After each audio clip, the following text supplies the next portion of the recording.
Welcome to the Prop Line. Andy, Corbin, and Jim going to break down the props for NFL Week 10. We got a lot of pretty good games, but don't know if there's a ton of props out there. We're going to break them down for you. So while we get started, please hit the like button. It really helps us out. And as always, leave us a comment in the comment section if you agree or disagree with anything you heard on the video. Tell us your favorite prop. Give us a same game parlay. Something. All right, let's get us started here, guys. We're going my Indianapolis Colts against the Atlanta Falcons. This is over in Germany. I have this queued up on the rush yards because is Jonathan Taylor going to be the most popular square play on the board this week? Like Atlanta great against the pass, not that great against the run. It's Jonathan Taylor. For that reason, I'm not playing it. I feel like everyone's going to have something with Jonathan Taylor, and it's just not going to work out. So, Corbin, I'm coming to you first. Is there anything that you like in this game? Yeah, there's a few sprinkles, nothing that I trust wholeheartedly. So we know the Colts have a decent rush defense, not so good against the pass. So that's going to lead me to go to the Penix over 226.5 passing. Over in three of his last four, only just under last game. And then if I expect him to have a good passing game, there's a couple of options of who he's going to be throwing the ball to. One is Drake London over 71.5, who is the clear number one target. And I don't see that many options outside that. Over 71.5. I feel like, again, this graph shows it. I feel like you could either take him for 100 yards or like not at all, really. So I'd love to know I don't know if you can do that on here, what the ladder up is or alternate lines. I don't know if you can. The second one I was looking at is Bijan Robinson over 42.5 receiving. Again, if they're passing, they're going to have to get Bijan involved. Four of his last five, he's gone over 42.5. I quite like that. And then Warren 4+ receptions at minus 200. I don't want the over 4.5. I only want the 4+. The Falcons have a good pass defense. My worry is the Colts could be up here.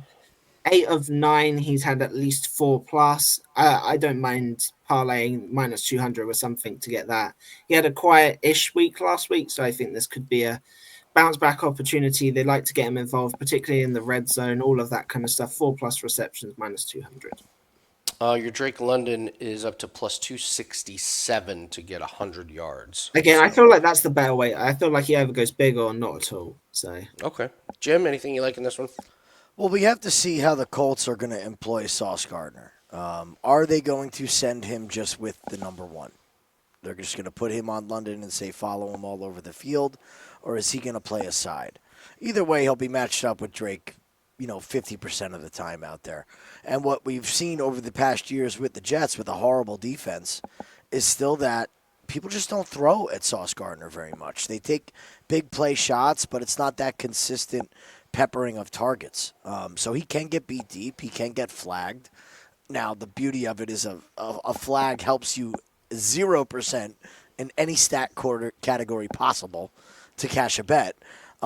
So I would be looking at the secondary options. Kyle Pitts. Who is the true number 2 wide receiver on this Atlanta team? That's my big question. It might be Bijan. I don't believe there's another true wide receiver number 2. I would say it's Kyle Pitts and Bijan. Darnell Mooney, I don't think he's going to be a true number 2. We're not going to see big targets from him. And the other thing I'll go back to, and I'll go back to it again at a better number, is Tyler Warren at plus 155. I watched all of that game last week, and there were 4 design plays in the red zone to Tyler Warren. One was wide open, and the defensive lineman got his hand on the ball and tipped it. It was an easy touchdown. It just proved my point that there are designed plays in the red zone to target Tyler Warren getting in the end zone. And we are a tip ball away from catching this last week because he was wide open. So you keep giving me a better number, I'll play it. It's plus 155 right now. Again, in Germany on a big stage. I'm not saying the game's rigged, but they're going to love to get their big players involved on this international stage. I am wondering if Alec Pierce is just kind of matchup proof at this point. You got Michael Pittman that's banged up. By the way, if you have Michael Pittman in fantasy, be careful. Like, it sucks, but you're going to have to get up early and see if he's going to be active in this one. He's like a true questionable game time decision. But, yeah, look at Alec Pierce, man. He just keeps getting it done. He knows how to get wide open. Without Pittman, there are going to be targets here. I know Atlanta's really good against the pass, but I don't know. I think Pittman in there might actually help Alec Pierce. So he's just been fantastic. Just Daniel Jones and him just really, really have a good eye. Yeah, Darnell Mooney's been really.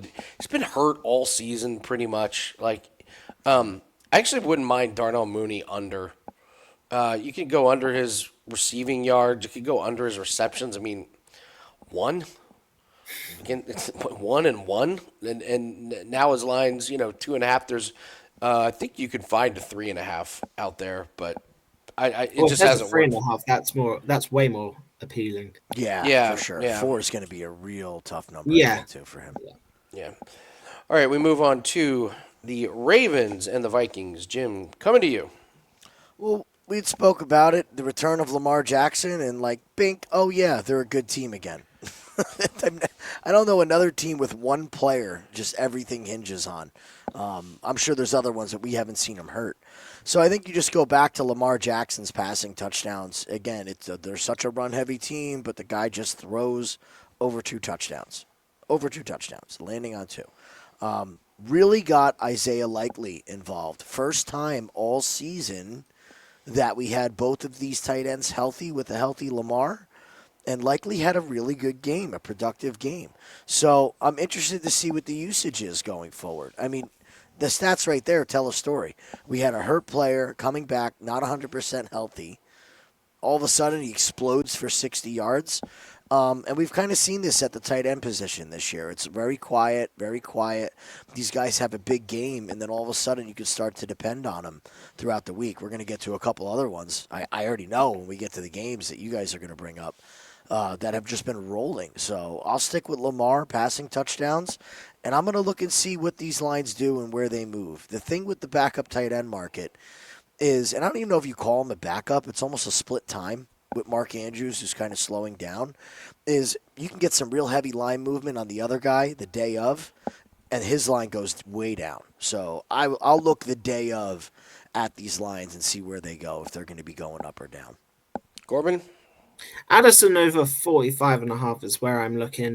Ravens, we know, are the 9th worst versus the pass, 13th versus the run. So they're not great anywhere, but I feel like they can definitely attack them more in the passing game. Over in 3 or 5. I quite like this. I like that Jefferson takes the wide receiver 1 coverage and Addison's the wide receiver 2. Over in 3 or 5 is where I would look in this game. I worry about Addison moving forward. I mean, J.J. McCarthy only completed 14 passes last That's week. why it's a lean and not a play. It's kind of hard to trust. Yeah. It's more the Ravens defense on that one than the quarterback throwing to them. I wonder if this Ravens defense is back. Wednesday and Thursday they had nobody on the injury report. That's They still crazy. didn't look. Their defense didn't look that great still against the Dolphins. Yeah, I don't- just the, rusty, just scraping off the rust a little bit. the Dolphins were piecing them up. If they didn't fumble the ball, they could have made that game a lot closer than needed, particularly in that first half. I think they drove it twice into the red zone and fucked it up with missed field kicks and all sorts. So, yeah. Very, very Dolphinsy of Yes. them. Just very Dolphinsy. Jim, I love the Lamar. I mean, I have to go back to this chart. I mean, just go back and look at the last 20 games. He just does it every single time. It doesn't matter. It does not get talked about enough, and I They love it. play. Nobody talk about it. Shh. Just keep playing it. Shh. Yeah. Even though J.J. McCarthy only threw the ball 25 times, he's good for an interception, man. He's just really good for one. And I'm getting plus money on. Thank you. Absolutely, J.J. McCarthy in this one. I love this even more because, Lamar's record against the NFC is just impeccable. They're just not used to him. You've never seen anything like him. And then he just blows everybody's doors off. So I think there's a chance they're playing for him. I don't trust this Minnesota team at all. I don't care what they did last week. I don't trust him. I am a little worried about Lamar and his rushing. I don't think he was 100% healthy last week with that hamstring, but like he said, every game is a playoff game, and he only had 14 rushing yards. Now, he didn't need to.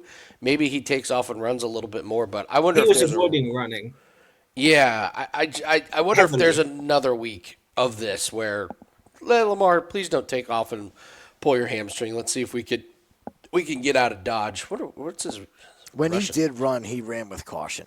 That was something that I was Yeah, watching in he that didn't game have the too to see same how he looked. Nope. Yeah, intensity. yeah, you gotta manage it. So I wonder if we're looking at some unders. And that's smart. That's what they need to do. You have to keep this guy on the field. We move on to the Patriots and Buccaneers. Great game. Corbin, any props you like? Yes, I have quite a few that I like in this game. So I'm going to keep going back to it. I mention it every week, but I think you can attack these Patriots through the air. We know that it's hard to run on the Bucs. So, firstly, I guess the Patriots team total rushing I was looking at. Some books have the 108 is the total. Bucks are sixth best versus the run. Again, I'm expecting both teams to be passing quite a lot here. So that's one way to look at it. The second is all Bucks receivers props. So Tez Johnson over his longest again. I've mentioned it before. 21 and a half, I believe, is his longest reception number, or 20 and a half, even better. Over in 3 or 4, again, I'm expecting his production to go through the roof. I don't like taking high numbers, but Ibuka over 72 and a half receiving. Again, they're going to have to throw to someone. Like the last 3, he's gone under 3. Before that, he sailed over. It kind of it's a lean. The last 3 games puts me off actually taking this number. But again, I wouldn't be surprised to see him have a huge game considering the Patriots pass defense. And then my favorite of the lot is K Dawson 40 plus. I think the line's slightly higher at like 42, but you can take a 40 for like an extra 5 cents or something. It's really not much difference. 4 straight, he has gone over 40 because obviously bringing it down by 3 yards. If I'm expecting them to throw a ton and they're looking at Ibuka and maybe Tez Johnson, like K Dalton could be a third option here. I think that's a great look to go 40, maybe even 50 plus in this game. So then what I'm looking at. Jim? I agree with you on the K Dot play, but that's something I'm going to look to play in the game. Again, the guy just doesn't do anything to start the game. He's not in the original game plan, the scripted plays, and that number always drops 3-4 yards after the first drive. So if you can grab him at 36, Corbin, like that's a slam dunk. Like the 40's good, don't get me wrong. But like you can get that at 35, 36 for sure. Because if we expect the Bucs to be down in any fashion in this game, they're going to be throwing all over the field in the second half, and that brings me to my favorite play is let's go back to Baker Mayfield to throw 2 touchdowns. Patriots very good run defense. Bucs not a juggernaut on the ground either. You just go back to it and keep playing it. It's set it and forget it with these quarterbacks to throw to. It's just what they do. I love the fact that the Bucs are rested, being injured as badly as they were. I think we get a much better offensive effort than we were seeing in the past couple of weeks. Yeah, I'd have to agree with you. I was looking at taking some rushing props under Rashad White, 42 and a half against this defense. Potentially, you could look at that one. I think this Travion Henderson is a little bit too high. I mean, he did it against Atlanta and Cleveland. I mean, Cleveland was a pretty good performance, but with no Ramondre, they know what's coming. So I like Travion Henderson. And then, who do you take on this New England team? Somebody's got to catch the ball. Is it really Mac Hollins? Is it really him without Keyshawn Boutte? Because without Boutte, they have nobody to stretch the field, and I think that makes this offense really easy to defend. So I don't know who's gonna get all the is it Demario Douglas? I don't know. It's tough. Can I give a real generic answer to this? Nobody. That everyone's gonna hate. Hunter Don't Henry. even bother Possibly. trying to figure it out. It's a great point. Yeah, your point is correct 100%. Somebody's got to do it. But I'll be damned if I can figure out who's going to catch the ball for this offense, man. Yeah, Diggs is It's been so frustrating. Yeah, Diggs is like playing some of the snaps. So, all right, we move on. Jacksonville and Houston.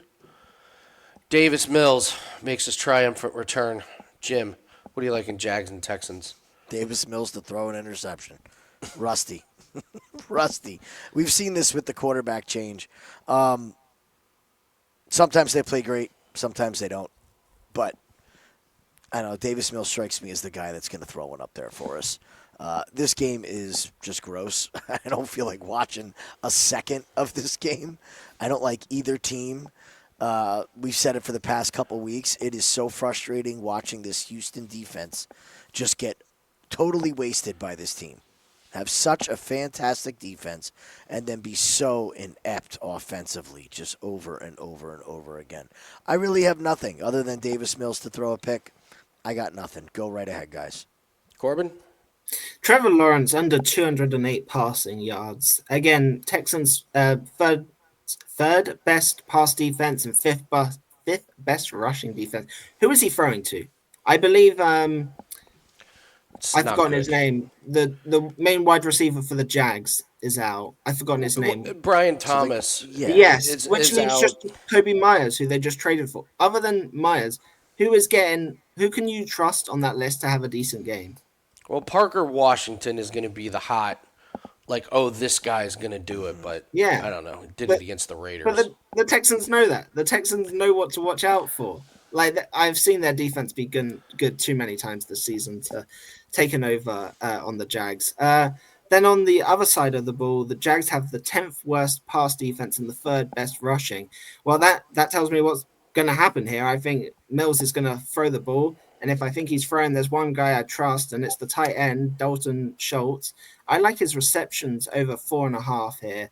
5 of the last 6 games he's gone over. Now, I know it's a different quarterback now in this situation, but when you're getting 5s, and I think that's 6 there, I can still trust you to at least get 5 here in a game where, at worst, I think it's just going to be a low-scoring kind of mess. And I could see quite a few dump-offs to the tight end Schultz. So I really like that one. Also looking at the Texans team total rushing as well, under 90, 77, 157, and 56 the last few weeks. Again, I feel like the Jags are going to set up to stop the run, and it's going to be quite a bit of passing from Mills. So we could same game parlay this, Jim. I like Trevor Lawrence to throw an interception. I mean, that's what this guy does against Houston. He just throws one every game to Houston almost. And this just sets up for Jacksonville should win. It's Davis Mills, and all of a sudden it's tied with like 3 minutes left. And Jacksonville somehow effect. Yeah, something like that. Corbin, I was looking at rushing props because I'm trying to figure this out as well, and it's just like, really, Nick Chubb? We're doing the Nick Chubb thing, but I'm looking at his rush attempts. 10.5. If it's Davis Mills, do you really want the ball in the hands of Davis Mills with your playoff hopes on the line? But then it's like, do we want Nick Chubb? Do you want it in the hands of Nick Chubb? I don't know. No? No, but I just don't. Davis Mills could throw the ball to the wrong team multiple times. I don't think Chubb is going to. Chubb can get 3 and out and punt it back to the other team if you'd rather. Either way, it's going to end up back with the Jags. We're just not betting much on this game. It's just not going to be. Speaking of a game that we're not going to be betting too much on, the Browns play at Jim's New York Jets here. So, Jim, our resident Jet expert, what do you like or not like? I think there are some plays that we could get on in this game, actually. So a lot of movement, as we know, on the Jets, especially on the defensive side of the ball. Now, Quinnen Williams wasn't exactly lighting up the stat column while he was there, so I don't believe we're going to have a big change as far as them losing a big piece. But the news is still that they're bad against tight ends. So if we look at the Browns, is it official that Harold Fan is the preferred target over Njoku here? What a weird situation for me, trying to figure this out. Like, David Njoku, a fantasy darling, a stat darling, great guy to bet on. And this rookie tight end has just come in and stolen all of his thunder.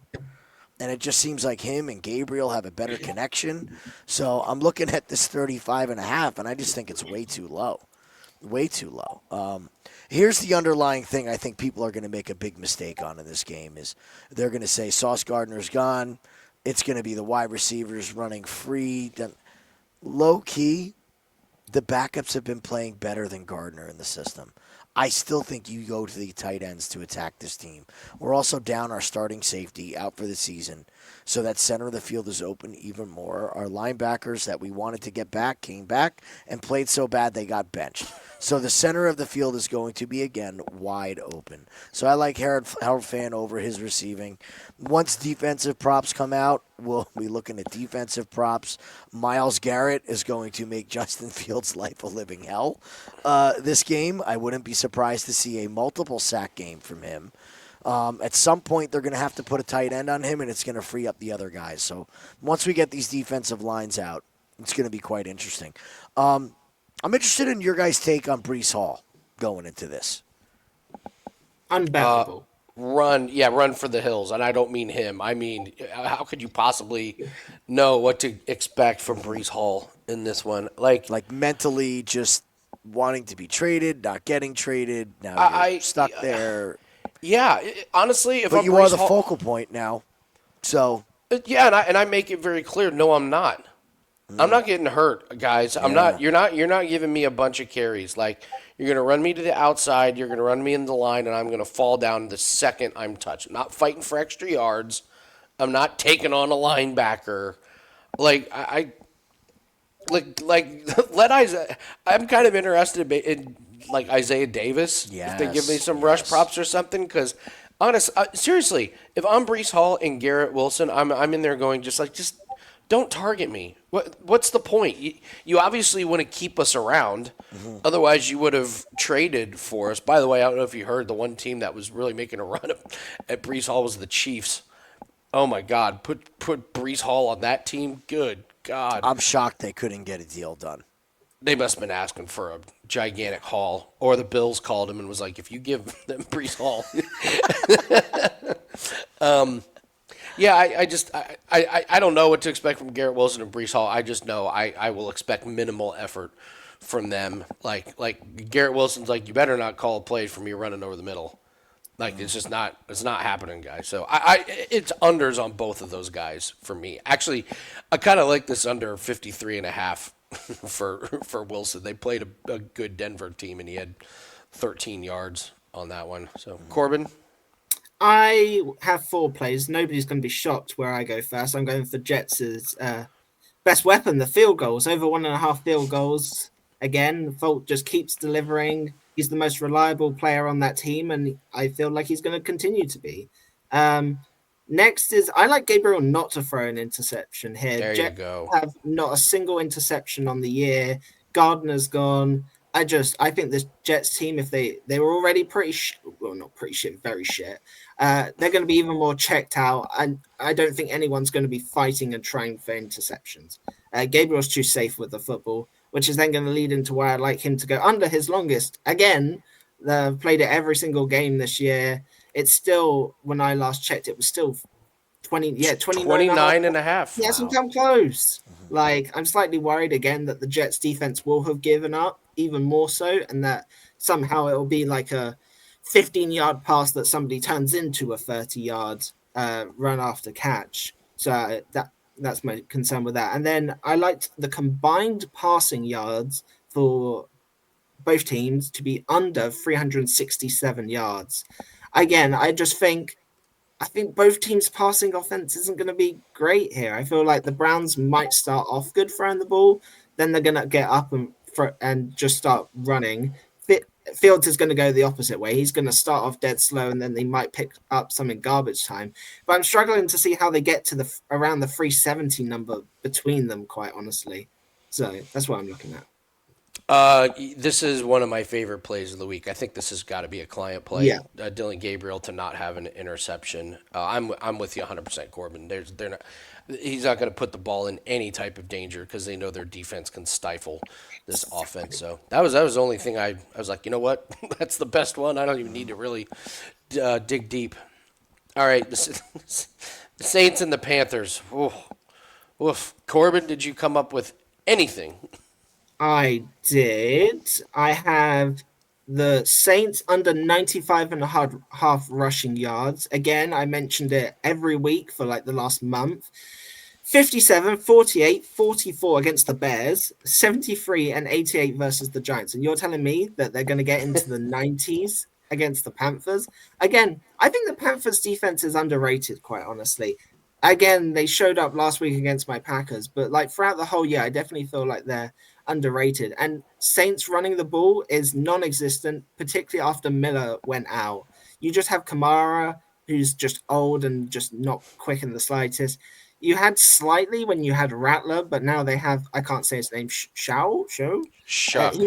He's not exactly doing very much. And then Taysom Hill comes in for a few carries. How the hell are those three players between them getting to 95 and a half rushing yards?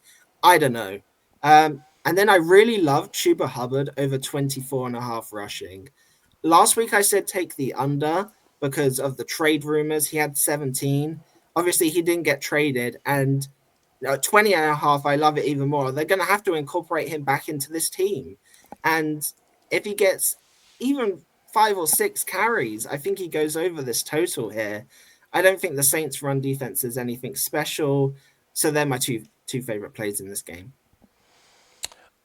I like that that Hubbard call. I'm telling you, I followed him and he was hurt, and I know Dowdle has looked good and he's looked better than Hubbard. Hubbard was kind of dealing with an injury, so as I watched Dowdle on the Cowboys, and I cannot believe he's putting up the numbers that he's putting up. But okay, he did it against Miami and Dallas, and then he had the big one against Green Bay. I'm not exactly sold on him, and now we're putting him with the same number as Jonathan Taylor. Are you kidding me? Yeah. Just on principle, it sounds. Okay, wait a minute. Rico Dowdle's getting the same number as Jonathan Taylor. It just sounds weird. I don't know if I'll get to the window on it, but there's something that doesn't make sense about it. So I'm with you 100% on Chuba Hubbard. And then, are we getting? Yeah. Give me this guy to throw the ball to the wrong team. 100%. He's done it 2 games in a row, and I can get this at minus 152 on DraftKings. So, Jim, do you like anything else in this one? That was my favorite, was the interception. Yeah. That's great. Set it and forget it. All right. So Corbin, there's a podcast I listen to, and they call him Tyler Oh Shucks. Nice. That's great. Corbin, do you kind of know the story of this guy? Like with COVID, No, I know absolutely nothing. He was in college for like 6 or 7 years. He's the same age as Trevor Lawrence. Mm-hmm. He's a rookie. It's the same. That's not a good sign. I know that for sure. Who was that? Chris Winkie years ago from Florida State. Remember? Winkie did this. He was like 37 when he graduated. Said 6 degrees. Yeah. All right. Before we move on to the Giants and the Bears, I want to remind you guys we do have our NFL Week 10 props pack that is up. 5 and 6 last week. Slightly losing week, but honestly, the big thing with NFL is just don't get creamed. Just don't bury people, and we have not had that really bad week. We're hitting over 55% of our props, which is perfectly good. We're profitable. We were 8-4 the week before, and honestly, the last month we went 31-20. So really happy with how we're seeing the card. And the nice thing is you get all the plays for Sunday and Monday. That's included. And we'll probably have a few more props that get uploaded on Sunday when we get some injury reports. So join us with that. Only $19. You get every single one of our plays. Goal is 58% for the year, but we're at like 55.7%. So hoping for a big week. So you want to cash on some props with us, that's over at wt.buzz/AL. All right, let's go to the Giants and the Bears. Corbin, I'll come to you first. What do you like in this one? Yeah, again, I've mentioned it in quite a few games, but I like the Bears to have a good run here. I couldn't pick one, so again, I went with the team total, which is 139 rushing yards. That gets me Swift. That gets me. I can't. Monagai. Moore, Williams. I get all 4 just to get to 140 yards instead of picking one. I quite like that. Bears 10th worst versus the run and 13th versus the pass. Do we really go back to Jackson Dart rushing here? Came back with 56 last week. The total's only in the 37, 38 range. they're going to probably be down or close in this game. I feel like this could be another week that he just runs, not because he should, because he shouldn't at this point, but he's so determined to win. And with their lack of options around them, I feel like his sure willingness is going to get there. Jim, you like anything in this one? Devin Singletary. I never thought I would say that, but those words just came out of my mouth. God, why do they hate Tyrone Tracy? They just hate him. They hate him. They hate him. 8 carries for Devin, 5 for Tracy. It's just like, where did Devin Singletary come from again? Look, this Bears defense still stinks, even though they're playing the Giants, and they're going to continue to stink. This is also being in the local scene. Giants lose this game.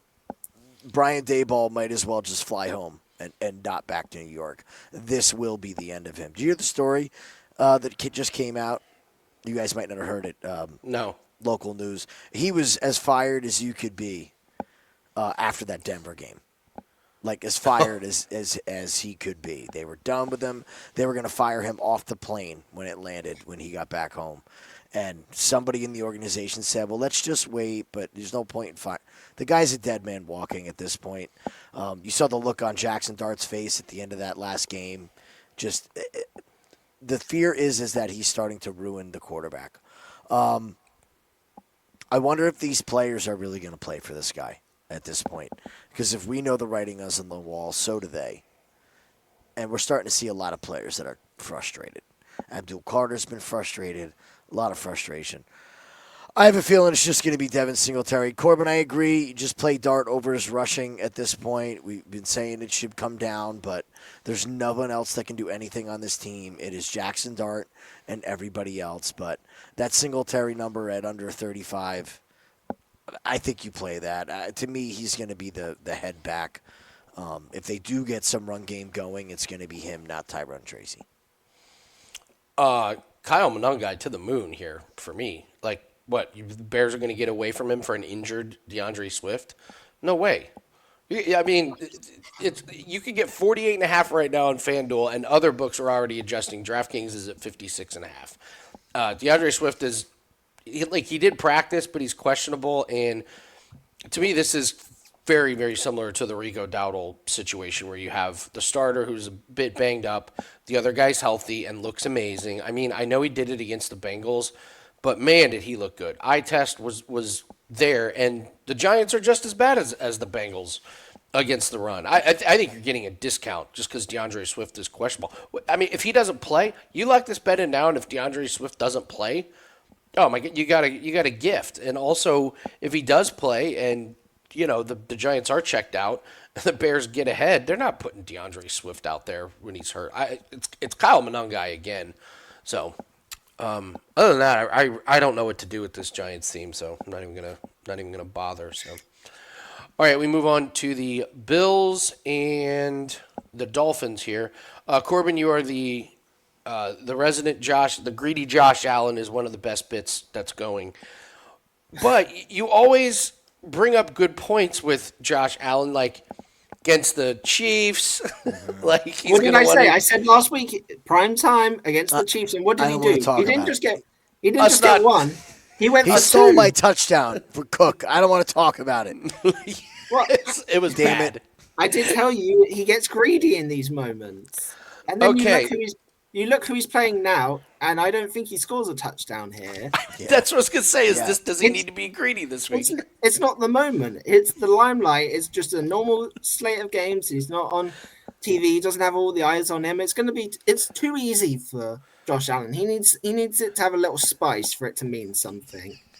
So yeah, I really like that. But I also don't think that Josh Allen will throw an interception, mainly because Miami just don't get interceptions. I will keep playing any quarterback against the Dolphins, whoever it is, not to throw one.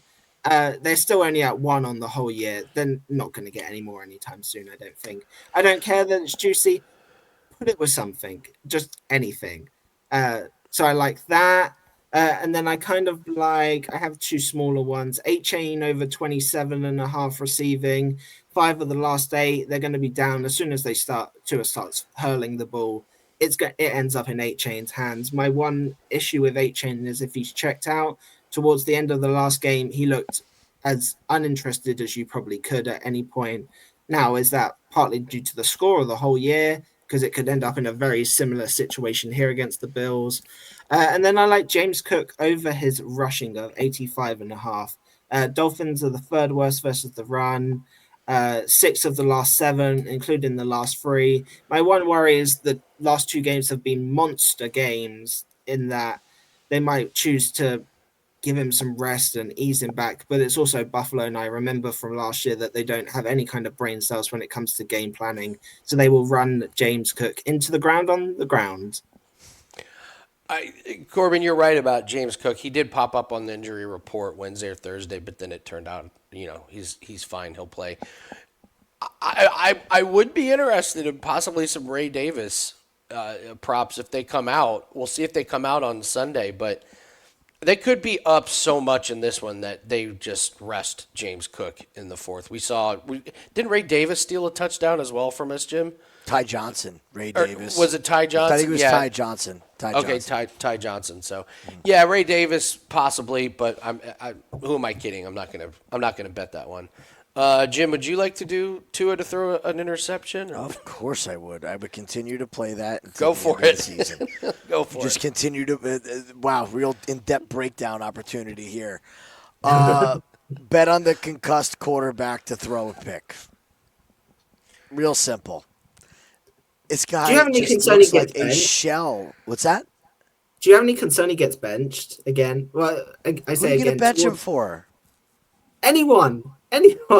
Well, hopefully he gets benched because he threw another Well, interception. yeah, there you go. I asked Andy about this with Geno Smith. We were talking. I was like, I don't know if I want to play Geno to throw a pick. He might get benched. And they were like, wait a minute. Pete Carroll's not benching Geno Smith. Not for Kenny Pickett. So, Mike McDaniel's a dead coach walking. The GM's fired. Wouldn't you think that he's going to go down with the ship with Tua? Who are they rushing to get in there? Zach Wilson? I mean, come on. Just I forgot who it roll is. with They brought him in for a few series towards the end of the last game, but It's again, Ewers, the guy from University of Texas. Yeah, he wasn't anything good either. I don't know. I'm not interested. I think you just continue to play Tua until he's out of the league. It just seems like that's the way to go. I'm going to go a little different route here. I'm going to go Buffalo's team total over 30.5. Once it gets to the fourth quarter, this is a team in Miami that could be packing up shop. And I believe they are.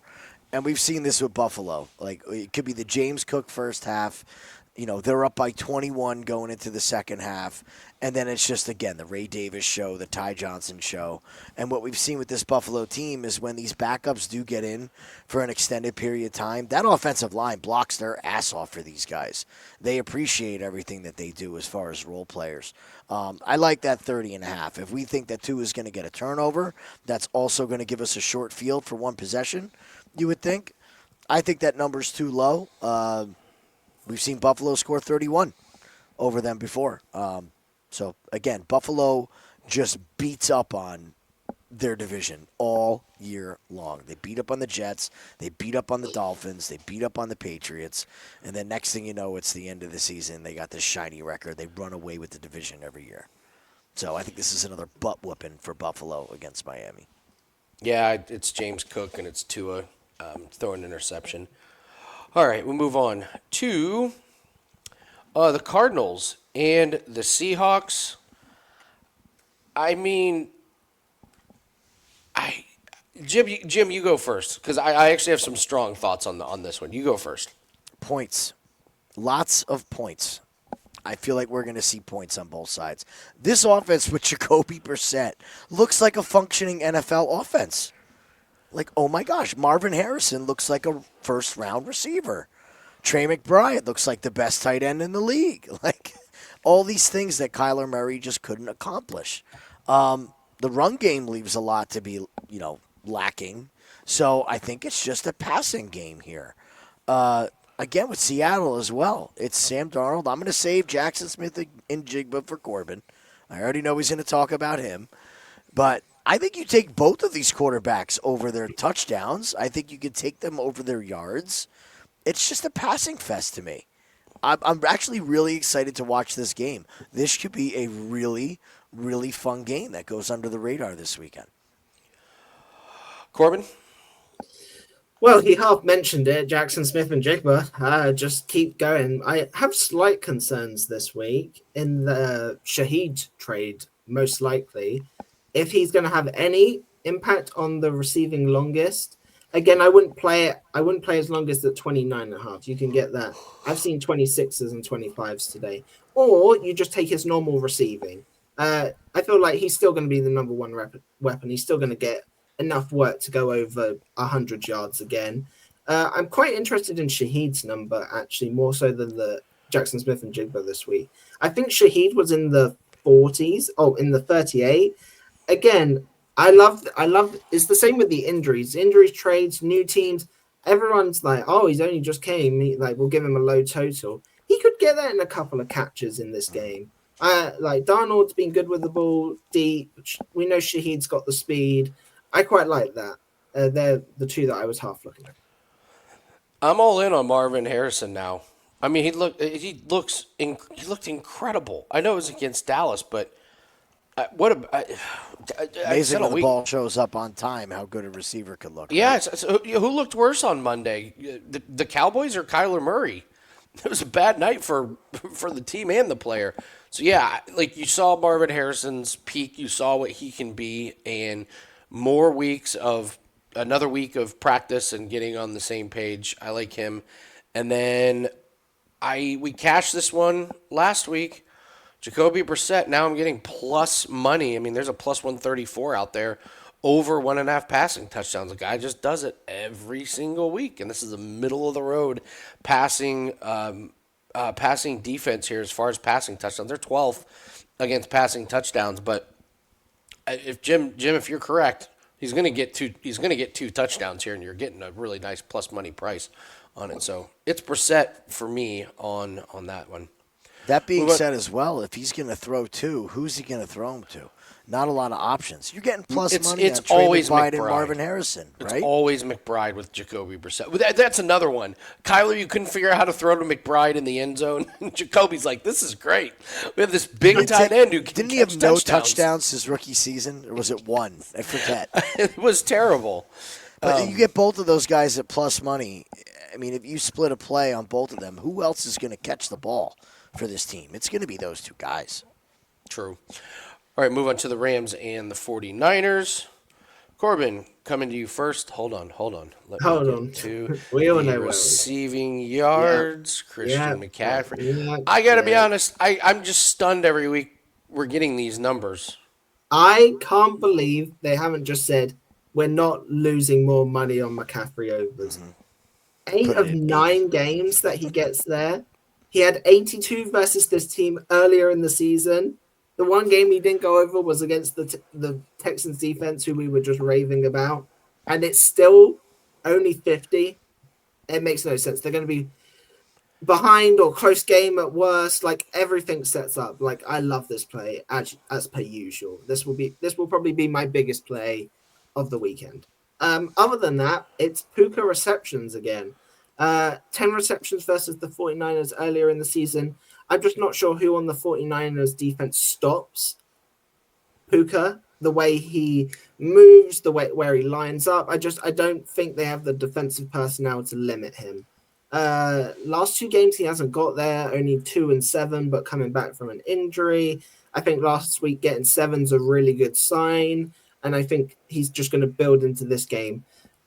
He's another one I think you could ladder to have 8, 9, 10 receptions, quite honestly, in this game. They're my 2 plays. Jim?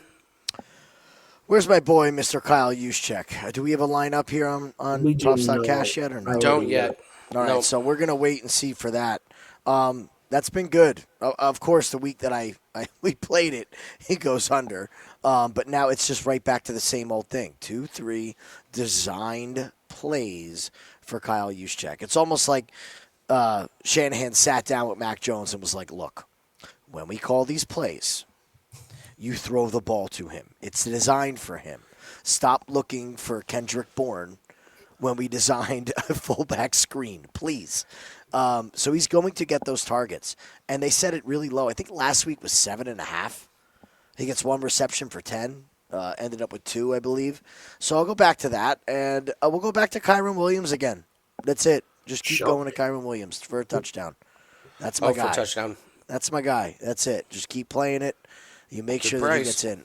I do believe that the Rams win this game. I think that San Francisco could be in a little bit of trouble. This Rams defense and pass rush, as banged up as Mac Jones has been, he is going to get hit in this game. Do we know Mac Jones is starting? He's listed as the starter right now. Yeah, Purdy's because I know Purdy's hovering around again. They've been doing this to us for weeks. That's true. So you get 2 quarterbacks that are banged up. Which one are you trotting out there? It's a the matter headline of is time. the headline is Brock Purdy won't start even if active. So Okay. it's Mac Jones getting the start. It's a weird situation. Even better for McCaffrey. But the offense has looked more like the San Francisco offense the more that Mac Jones has played. It's that system with McCaffrey. It's a system offense, and he's certainly fitting into that system. All right, moving on to the Lions and the Commanders. Commanders, year from hell. Is it fair to just start asking the question, is Jaden Daniels, is this just going to be another sad story of he's just too small and is just always going to be hurt and never live up to potential? Are we there yet? Are we there yet? And if not, what else has to happen? We're not there yet, Corbin? Drafted. I'm there. No, he had a great rookie year. He's had some really unlucky injuries this year. I need at least another year of him being bad or injured. Another catastrophic injury. Yeah, I get it. Corbin needs one more major injury. Corbin, which limb would you like to bend in the wrong direction next? Are we just throwing out that he had a great rookie year? But that's a lot of guys. Yeah, I am throwing it out. I thought he was too small coming out of college. I think he's a fantastic athlete, but the guy is way too small to be taking the hits that he. We have not seen. Who's the last running quarterback that you have seen be able to fully make the adjustment to the NFL game and slide and not take hits and run out of bounds and do things correctly? I don't know. I don't. Lamar. Lamar's made the adjustment. Lamar's figured out, but there's a list of them that just have. I worry for him. Go to the same team. RG3. We just go down. These guys are too big and too fast, man. You can't take those hits. All right, Corbin. Let's do props for Commanders and Lions. Who you like? Amon-Ra St. Brown. Again, I slightly worry because he's away from home, but again, he's just flying at the minute. Who knows if I pick receptions or yards or parlay 2 ults together. Whatever I do, I feel like it's going to work here. The Commanders' defense is awful on both sides of the ball. I'm probably going to play a bit on Lions' money line with something.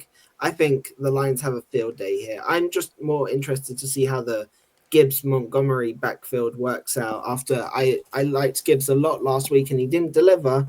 So I more want to watch this game as opposed to have anything other than St. Brown. So, Jim? So 2 games in a row, no touchdown for St. Brown. And you couldn't get him in the end zone on Amon-Ra St. Brown bobblehead night. Come on, Detroit. That's a Dan Campbell thing if I've ever heard one, right? No, we got to get the other guys in the end zone. Sam Laporta. So it's going to be back to St. Brown. I think, again, you just play him. And just keep going with it. The guy is a machine. He's so good. He's just so good. You watch him, and he runs angry. I expect this to be a drubbing by Detroit. This Washington team, at this point, what are they playing for? They're just the walking wounded. The one guy you can still rely on for Washington, I can't believe we're still saying this, is Zach Ertz. He's the weapon. You just continue to play Zach Ertz overs. I don't even hate the 4.5 receptions at this point because who's left? I'd love it if it was 3.5, but they're not going to give us that. What's his yards total at right now? It's only 35.5, 34.5. I think you play that over. You play that over. Also, if they're going to get down there to score, we'll see if Mariota can pull it off. It's going to be Hurts in the end zone. I mean, what weapons are on this offense? It is a ghost town. An absolute ghost town. I mean, they keep lowering the number on Merritt, and it's getting laughable, and yet he still keeps going under. And I'm just like, do we just keep taking him? It's really bad.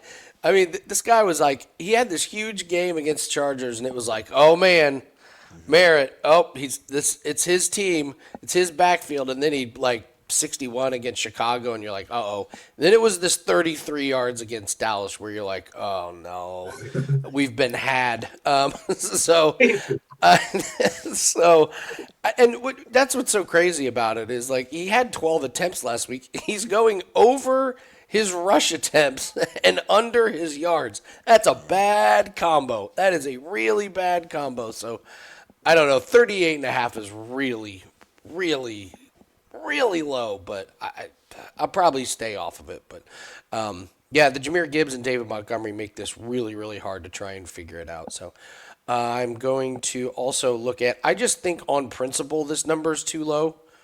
205.5 for Mariota on a game that I think gets out of control. We've seen garbage time work really well for some of these numbers. So he's not going to get there.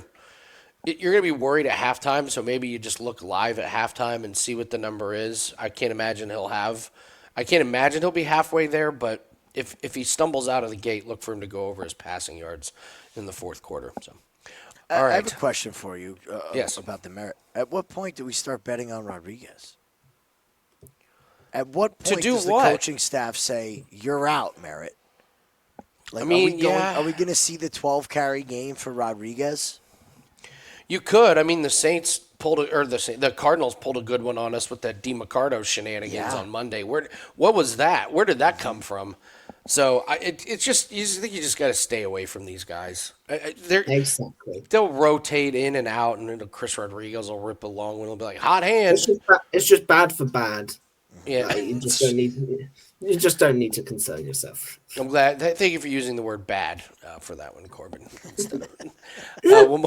We'll go to the Steelers and the Chargers. Great game for props. Absolutely great games for props. Before we get into this one, please hit the like button, guys. It really helps the algorithm out. Again, leave us a comment. Tell us what your favorite prop is for this week, and don't forget to partner up with us. Let's get that Week 10 props pack. Let's have a big Sunday and Monday for props. All of our props will be loaded, hopefully by Sunday morning, and we'll get another winning week here. Corbin, I'll start with you. There's a lot. Yeah, I'm terrified how much I like in this game. Terrified. There's one that stands out more than anything, and it's Gadsden's receiving for me. Slightly worried because they shut down Warren last week, but I feel like that was more individual basis than something's changing kind of thing. I'm just going to keep fading these tight ends against the Steelers. He's had 5, 7 receptions. If he has those kind of numbers, I think he easily goes over 52.5. I feel like this is one that we've jumped on the last 4 games, and until this gets in the 60s, I'm just going to keep playing it. Steelers are 4th worst against the pass. They're okay versus the run. The way that the Steelers play with Rodgers almost like checking it down and playing short, the Steelers don't really pull ahead and run away with any kind of game particularly. So I feel like Gadsden's going to get quite a healthy workload. And then we have to go back to the tight end debate on the Steelers. Jonnu Smith under 3.5 receptions. We've said this now for like 3 weeks straight. And every week he either has 3 or less, again and again and again. Some places have even put it to 2.5. But if you look at the 3.5, he hasn't done it in 1, 2, 3, 4, 5 weeks now. Yeah. And then you pair that up with Fryermuth, who is now going over 2.5 receptions as well. And then you even look, Washington's getting more work. So that's the way I would look. I would play Jonnu Smith under 3.5 receptions and probably Fryermuth from Washington over. And I feel like you could go at least 2-1 every single week for like the next few weeks again. I mean, it cracks me up. Like, he's got DK Metcalf on there, and who's catching passes every week? Pat Fryermuth, Jonnu Smith, and Darnell Washington. Like, tells you everything you need to know about the creativity of the Steelers offense. Give me a break with these guys. I mean, don't forget, they won by like 1 score last week against the Colts, and they had 6 turnovers. That needs to be a 30-point game there, guys. That's what I'm saying. They never really fly away with any game. No. Jim, what do you like in this one? I'll go back to Justin Herbert over the rushing. just Justin Herbert rushing. lined again really low, and we said it again. I said it, the longest rush. This guy, when he runs, he gets these runs of 20, 21 yards. What is his longest rush actually this year? Wow, This 11 and a like half. 10. I Wow, would 11. love that over 11 and a half. Look, the Steelers' defense is old, but they do bring pressure. And if this was Steelers at home, I would not want to play this. But the fact that we're going to be on turf in L.A., we've seen Herbert really take off and fly on this surface. So I'll go over on the rushing for him. I'll also go passing touchdowns. We're getting 2 passing touchdowns for Justin Herbert. That Steelers defense does tighten up down at the goal line. If we like Gadsden to have a great game and we know these receivers can play, I think this is a show-out night for Herbert. I really do. His name in the MVP discussion is going to start getting talked about shortly here if he continues this run. I think he could get up there. I could see a 3-touchdown and a rushing game. I think L.A. just rolls over this Pittsburgh team flying across the country. You know, Really? again, like, yeah, old team, traveling, primetime spot. Rodgers' attitude, Rodgers' game, they're dictated by Rodgers. I don't believe that Rodgers has a good game against this Chargers defense.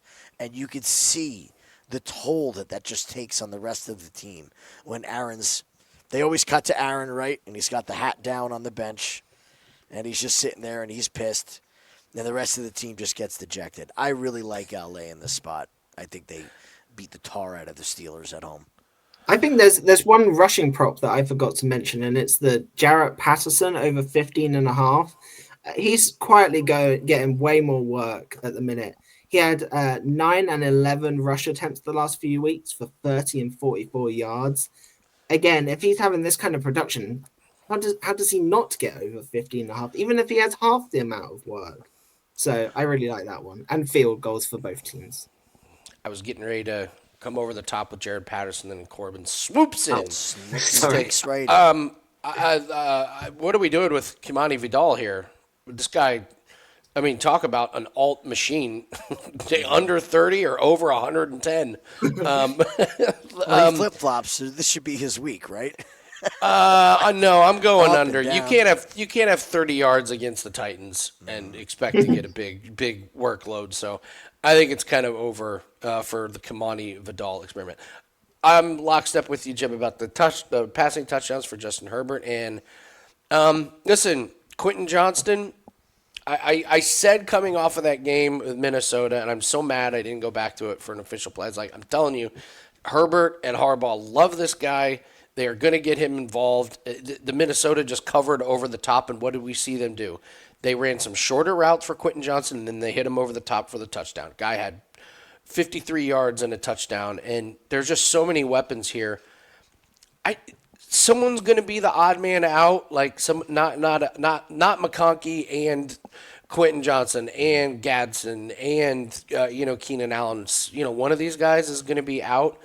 And I don't know who it's going to be, but I just know that Quentin Johnson can break a big one, and this seems like a good defense to do it against with Pittsburgh. So I'll go with that one. And then the under you could almost parlay Kimani Vidal under, because if Jared Patterson flies over, Vidal's going to go under. And Corbin, if we get ladder situation on Jared Patterson, Oh, I will be. I was I literally agree. just in my head thinking, wait, why don't I ladder Patterson up 20, 30, Yeah. 40? yeah, if he gets Do you have just the an average of odds? 10. Yeah, like if he just has the average of here, I'll pull it up on DraftKings. Well, if we think they're going to be up by scores too, that makes it even better. I mean, that's just, this screams ladder. Where is it? I don't have it on DraftKings yet, but it's a Sunday night game, so it won't be up I till do. I do. So if you want 20 plus yards, it's plus 240. If you want 30 plus yards, it's plus 450. And if you want 40 plus yards, it's plus 950. Okay, that's the end of the show, guys. What? We gotta go. Okay. I will Oh be- my I will God. be playing all of them. I mean, that's just with how bad some of these props have been priced this year across various sports. pretty That seems completely out of Do whack. we have any worry? It's like, do the books know something? Like when we always say, is the number too good to be true? Is this feels like way too good to be true? I mean, like- they're just assuming they're playing just how bad the pass, is. But I mean, Herbert can't throw the ball 70 times. I mean, they're going to have to run it, and I It's mean, going to this be is a draw play on 3rd and 20. It's the If he rush gets attempts that 9 really right there, sell he's for me. good. It's the fact Yeah. he's getting 11 and 9 rush attempts. And again, as I said before, he gets even half of that, and I think he goes over 15. So, yeah, yeah, absolutely. All right, well, we really, really like that one, and yeah, the ladders is, boy, that's one long run. It's crazy. So, yeah. Here's all hoping. right. Yeah, it's open. All right, that's going to do it for us, guys. Thank you so much for watching. Had a little bit of a long show, but we got some good props out there. Thank you very much for watching. Again, like and subscribe. Leave a comment below. Good luck on your bets. Get that Week 10 props pack. Let's cash together. Good luck this weekend. Take care. Good luck.